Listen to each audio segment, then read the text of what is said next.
140 करोड़ देशवासियों को लिख करके दो कि धर्म के आधार पर आरक्षण नहीं दोगे। मैंने सही कहा कि नहीं कहा भाई? सही कहा कि नहीं कहा? मैंने दूसरा कहा था, मुझे लिख कर दो, 140 करोड़ देशवासियों को लिख कर दो, एससी, एसटी, ओबीसी का आरक्षण आप कभी भी नहीं छीनोगे। मैंने उनको कहा था कि आप देश के नागरिकों को लिखकर दो, कांग्रेस की राज्य सरकारें ओबीसी कोटे से रातों रात डाका डाल करके मुसलमानों को आरक्षण नहीं दे देंगे।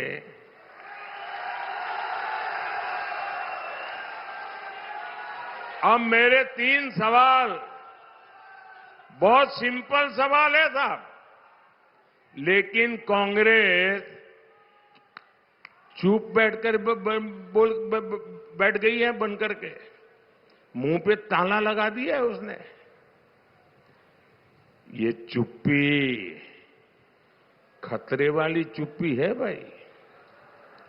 उनके अंदर खेल है और मैंने अब उनके दिमाग का एक्सरे निकाला है। वो आपका एक्सरे निकालने वाले हैं ना, तो मैंने सोचा पहले इनका दिमाग को देखूं अंदर है क्या। तो उसमें वोट बैंक ही नजर आ रही है, बस हर चीज में वोट बैंक, हर चीज में वोट बैंक। साथियों, कांग्रेस तो चुप है, लेकिन आज इनके एक बड़े साथी ने इंडी गठबंधन के इरादों पर मुहर लगा दी। उनके एक नेता जो चारा खाने के कारण जेल में है, जो पशुओं का चारा खा गए और अदालत ने जिनको सजा दी है, अदालत ने उनको सजा दी है, सुप्रीम कोर्ट तक सबने मान्य किया कि इन्होंने भ्रष्टाचार किया है। ऐसे उनके सागरित और इनकी बेशर्मी देखो। वो अभी जमानत में आए हैं बाहर तबीयत के कारण, जेल में कैद थे, कैदी है, गुनहगार है और अदालत ने उनको गुनहगार बना दिया है जी। अरे आपके गांव में भी अगर कोई 6 महीने जेल सजा काट करके आए ना, तो गांव वाले भी दूर रहते हैं, बेटी का व्यवहार करने से दूर रहते हैं। ये कांग्रेस वाले इतने गिर चुके हैं, उनको माथे पे बिठा के नाच रहे हैं। अच्छा, उन्होंने क्या कहा? अभी अभी कहा है, पिछले 24 घंटे में ही उन्होंने कहा, ऐसे हाथ पछाड़ के बोल रहे हैं, मुसलमानों को आरक्षण मिलना चाहिए। और सिर्फ आरक्षण नहीं मिलना चाहिए, वो कहते हैं कि पूरा का पूरा आरक्षण मुसलमानों को मिलना चाहिए। इसका मतलब क्या हुआ? इसका मतलब क्या हुआ?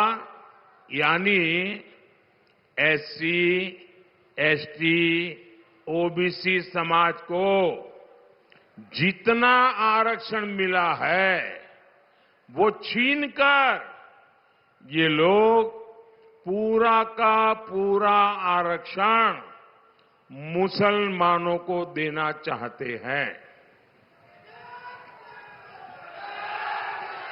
आखिर ये लोग ऐसा क्यों कर रहे हैं? क्योंकि यही वोट बैंक, उसी के सहारे वो अपने सांस गिन रहे हैं। बाकी तो उनका सब खत्म हो चुका है, कुछ बचा नहीं है। बारी बारी से सब छोड़ करके भाग गए।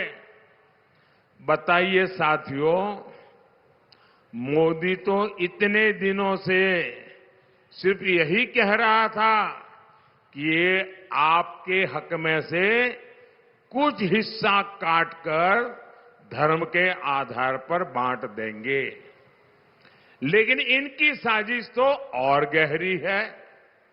ये लोग अब डंके की चोट पर कह रहे हैं, जिस दिन वोटिंग हो रही है उस दिन कह रहे हैं एससी, एसटी, ओबीसी का पूरा आरक्षण ये मुस्लिम समाज को देना चाहते हैं। मैं जरा आपसे पूछ रहा हूं भाइयों, ये धार की धरती है, ये राजा भोज की धरती है। आप मुझे बताइए, ये जो इंडी अलायंस वाले, कांग्रेस वाले और उनके चट्टे बट्टे ये जो खेल कर रहे हैं, क्या आपको ये मंजूर है क्या? सबके सब मुझे हाथ ऊपर करके बताइए, मंजूर है क्या? आप इसको मंजूरी दे सकते हैं क्या? ये आपके हकों को लूटना चाहते हैं। ऐसे लोगों का जमानत जब्त होना चाहिए कि नहीं होना चाहिए? इनको हमेशा हमेशा राजनीतिक जीवन से दूर करना चाहिए कि नहीं करना चाहिए? जो बाबा साहब को मंजूर नहीं था, जिसका बाबा साहब ने अपने युग में विरोध किया था, क्या आप उसका विरोध करेंगे? इस बार ये कांग्रेस और उनके सब साथियों को चुन चुन करके राजनीति में साफ कर देना, ये बाबा साहब आंबेडकर को बड़ी श्रद्धांजलि होगी, क्योंकि उन्होंने बाबा साहब आंबेडकर की पीठ पे छुरा भोंका है। इन्होंने भारत के संविधान की पीठ पे छुरा भोंका है। मोदी ने इस चुनाव में कांग्रेस के सारे वादों इरादों की पोल खोल दी है।